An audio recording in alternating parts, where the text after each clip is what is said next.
Dear viewers, welcome to the weekly roundup, a short and sweet one because I need to get back to grinding Path of Exile. I'm happy we can still have this little get together though, thanks for joining, let's dive in.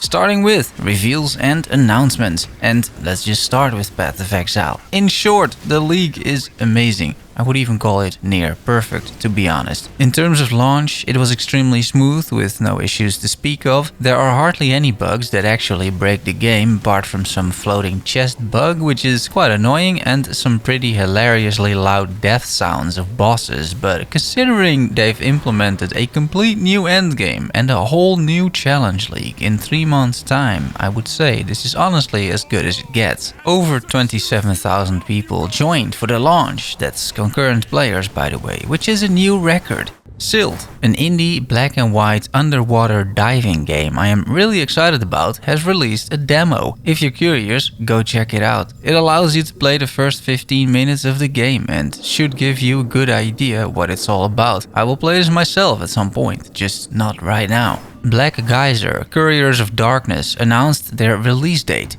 This early access game will go into full release on March 17th. Geyser is an isometric party-based fantasy RPG inspired by genre classics. Recruit characters with unique personalities and explore a land ravaged by civil war and a mysterious curse of greed. Your choices, good or evil, will decide the fate of the kingdom of Isilmerald. There you go. The beautiful indie game Children of Morta will release their final DLC. After 8 additions to this absolute masterpiece, the story finally comes to an end. February 14th, this roguelite adventure receives one more content patch, the Fellowship Sanctuary, bringing online co-op. It's been quite a journey, which I've been part of since the start, reviewing the game back in September 2019, when it just released. A big recommendation from my end if you've somehow never played this. Proceeding with the Patch Plaza, bringing an overview of patch news, Book of Travels, the early access indie tiny multiplayer online RPG, released their first dungeon.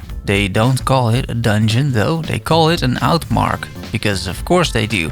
And what is it exactly? Well, an area or level, if you will, of particular note with compelling secrets to discover and gameplay challenges that goes beyond what you would generally experience on your average everyday travels, according to the devs. In other words, a dungeon. There is one of them called the Underbelly. Wolcen released a small patch in terms of content with 15 bug fixes and a nerf to war table experience. Why, devs? Why? You really thought we progressed too quickly through the game?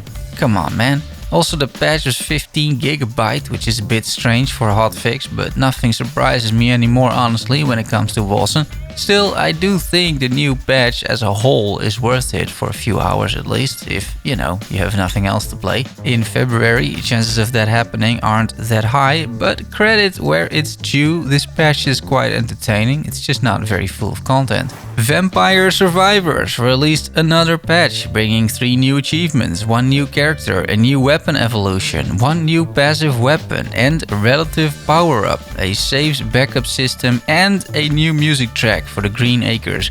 Have you bought this game yet? Like I told you, €2.40. Come on man, it's so fun. Really, it's not sponsored, it's just great. Just buy this game, guys.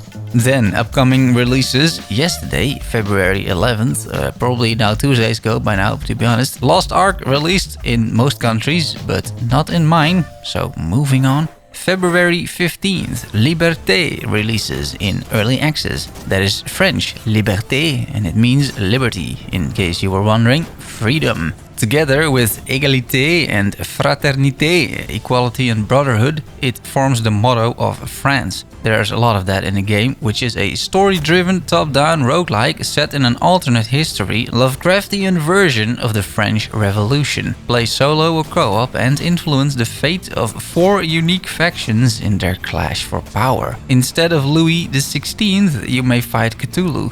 This could be fun, and yours truly has a review key for this one, so I may spend a video on it. February 16th, Spellmaster The Saga releases. Spellmaster The Saga, what is in the name? Here's the description. Spellmaster The Saga is an RPG inspired by the Gothic series, which combines adventure with the construction and management of a magical academy. Gameplay takes place in an open, seamless world filled with secrets, mysteries, terrible monsters and varied NPCs. I mean, it looks a lot like Gothic, and I love Gothic. Yeah, it was hilariously janky and buggy, but also charming and atmospheric, and this doesn't look half bad. I just never heard of this title somehow. Let's see how it reviews in due time. Time for some personal updates. What have I been up to? Well, you already know, but it's just a lot of Path of Exile. I want to thank Crouching Tuna for a monstrously impressive build. Explosive arrow ballista totems. Holy moly, what a genius build. I'm going hard in solo self-found and I'm currently doing 8 million ignite DPS and I'm not even completely full build, although I am getting there. This thing melts maps, melts bosses, and it's just so fun to play. I'm thinking / contemplating some more content making around the league or around basic mechanics and maybe some beginner friendly videos. We will see. If you're interested in that, let me know in the comments. I got some more exciting stuff lined up for February because I'll be doing another indie developer interview soon, which I'm looking forward to. And that's it. If you have any questions or remarks, put them in the comments below. I hope you enjoyed the video, and if you did and you want more like this, consider liking the video or even subscribing. Thanks for watching and making it to the end. Love you all. See you soon. Bye bye.